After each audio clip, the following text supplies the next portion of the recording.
All right, guys, give it up for Pat and Frank.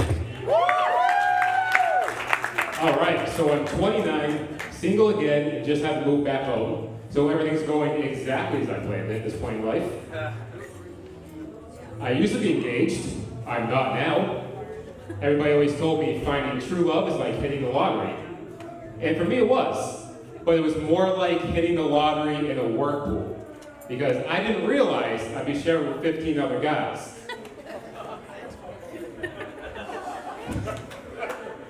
See, while she was home cheating, I was at work. Because apparently now there's a family to support. So we were together for 5 years. And this is how you know your relationship's in trouble.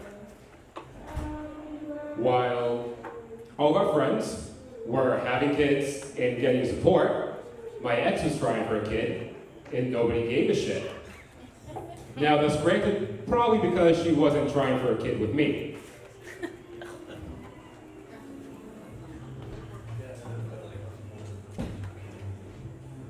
I think the only time I'm ever going to attempt to get married again is if Amazon Prime creates a mail order bride section.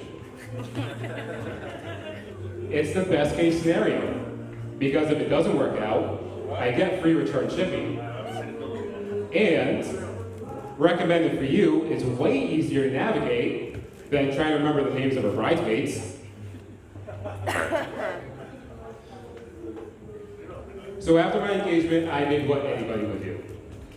I downloaded every dating app and started picking up so much trash the state was paying me $15 an hour. See, while my friend was out buying a Mercedes, I was using Tinder to meet up with a stripper named Mercedes. So hookups have been fun. Dating has not been. Dating in your late 20s is a lot like shopping for clothes at a thrift shop.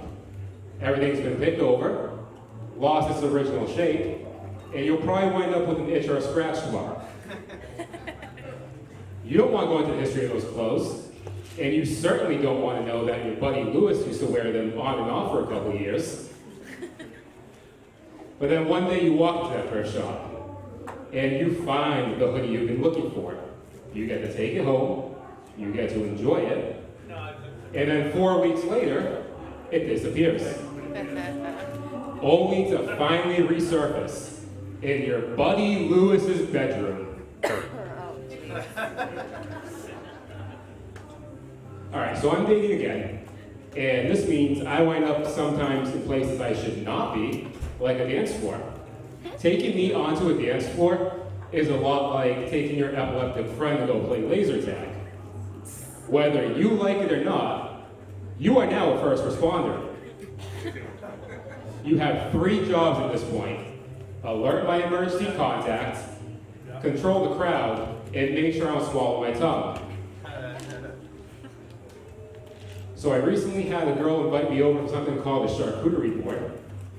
This is when a girl will spend $100 on a cutting board to eat about $50 worth of cold cuts with you.